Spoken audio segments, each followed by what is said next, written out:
Hello, everyone. If you are listening to this, then that means that you've been very silly and agreed to helping me with this project. This is Stonyhurst, where we start our journey. This is the priesthood, the chapel where Tolkien's son was working at the time when he wrote part of the books. This is where he holidayed, essentially. It's in Clitheroe, sort of Forest of Bowland area, and that's on the Tolkien Trail. It's documented that he's been there, and these are the places around that area. So if you walk around the area, you can kind of see it is pretty Hobbit-like, Hobbiton-like, very much like the Shire around this area. Now there is a main road right next to this where I was filming.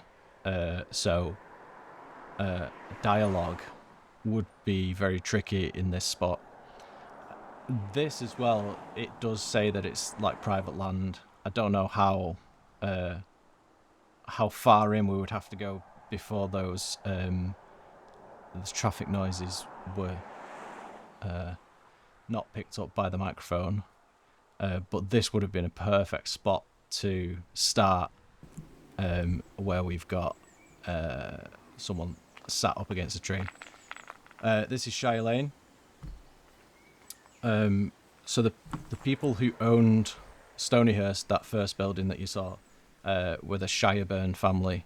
So around this area, you've got a lot of nods to Shire around here. So you can kind of imagine that if Tolkien was walking around these places, then he's taking in Shire all the time and sort of developing his story around the idea of being in a Shire. And sort of developing that story. There are quite a lot of features around this area which sort of hint towards his vision. So this is just more of the Shire, sort of these rolling hills, very beautiful sort of scenery. If you drive down this road, I'm sure there's a really good shot to get from a car, but I would need someone else to drive to get those shots. Maybe something with a steady cam or something like that. But yeah, very beautiful around this area. I'm just waiting for this to go to the next shot. Coming up, we've got a shot of something that looks very similar to Sauron's tower. And at the time of shooting, there was birds sort of circling the building. It just looked amazing. So here we go. From a distance, really looks similar with those pointy towers. And then we've got these crows circling the tower. It's just like such a good shot if I can stabilize that. But we can do that again with a steady cam. Hopefully the bird's still there. But I love that imagery. So this is the most promising feature. It's the one that this area really reminds me of the description that he gives. So here, when you get to the Prancing Pony, this is just a ruined castle where the nature is kind of taking it back, and this kind of falls in line with Tolkien's description of Rivendell. Is it Rivendell? Might not be Rivendell actually, but there's a description of one of the places where he's saying that the ruins of this place have been taken over by nature, and this kind of quite nicely fits with that description. Again, sort of surrounded by beautiful Hobbiton-esque landscapes, and then back to this area around the Prancing Pony. So at the Prancing Pony, in the book, Tolkien describes a sort of gatehouse up against a hedge, which we do have a sort of similar scenario over here, but the actual gate is now not there. We've just got this stone arch.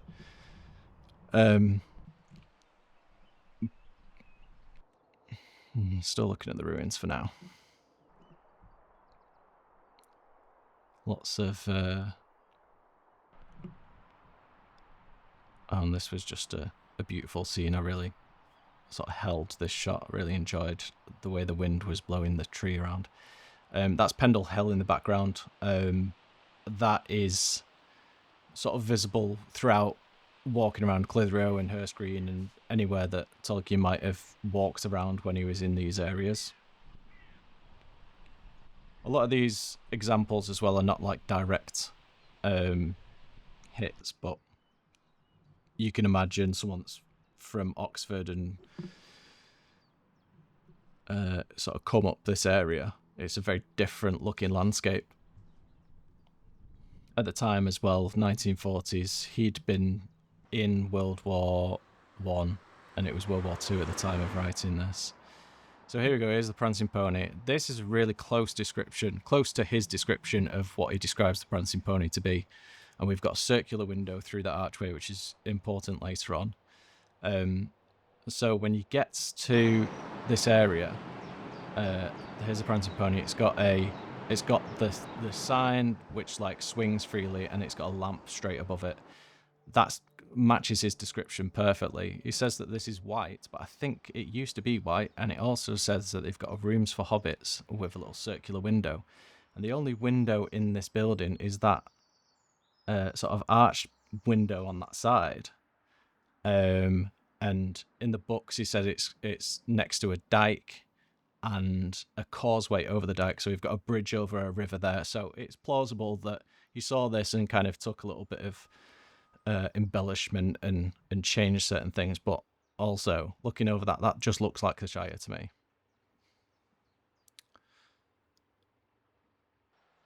So here's the causeway, and on the opposite side, in the books he says on the opposite side of the pub they've got this like circular window.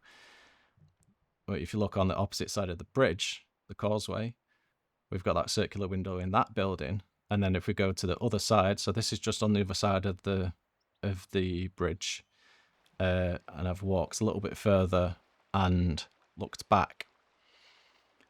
And if you look from this side, you could kind of imagine this place being a pub. Sorry, not this bit here.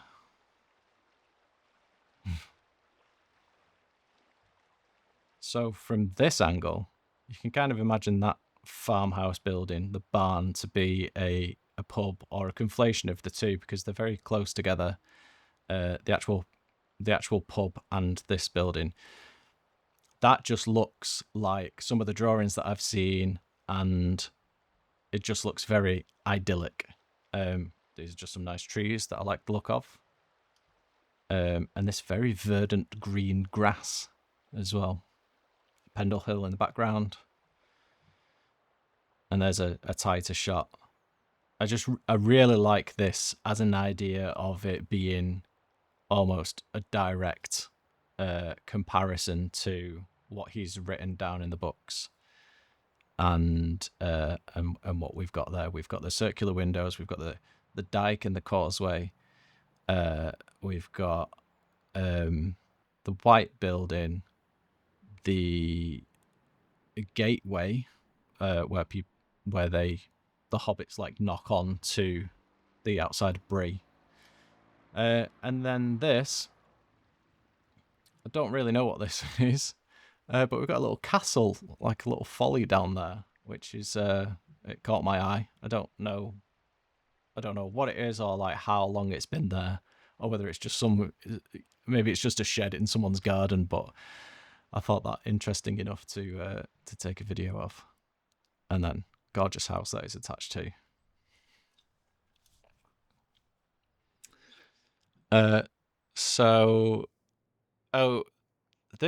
This was just a horse by the side of a road, which I thought to be queer. I've been listening to the audiobook, and they say queer quite a lot in Lord of the Rings. And this just kind of aligns nicely with the idea of evil not being too far away from what's good in the world, and I think that the parallel between sort of capitalism and industrialization against these sort of older ways of living, which we see in these beautiful fields, the way the hobbits live, and industrialization creeping in. So this tower that you see here in a second is the cement works, which would have been there when Tolkien was around. And it just dominates the landscape because it's the only thing taller than the trees for miles around. This is another very Hobbit-esque shot of a guy fly fishing, I think, with a bird in the bottom left corner. I just thought that was a great shot. I love that.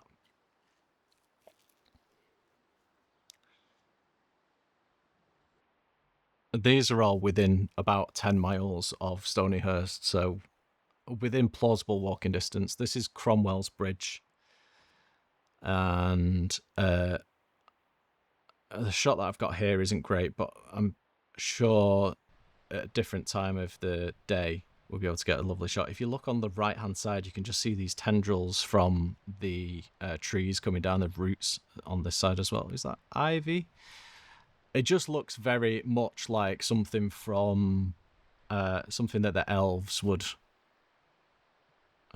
cross over, or the hobbits would cross over. I don't think there's any direct correlation in the books. And we're back to the Shire again.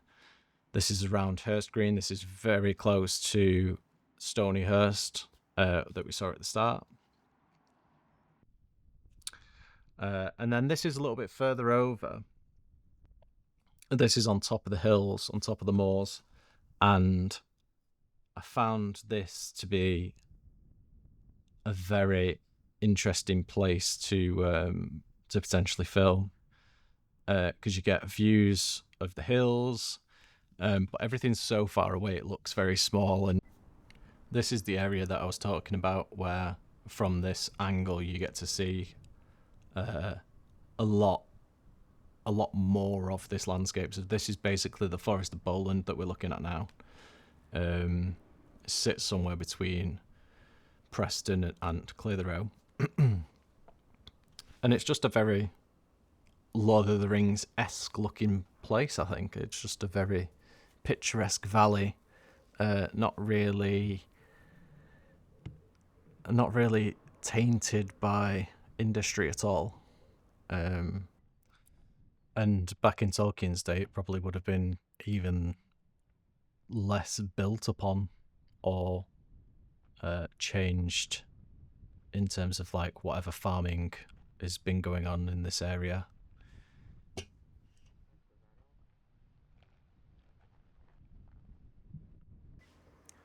So at this point, I had rigged up my camera to shoot out the sunroof and just get the sort of surrounding nearby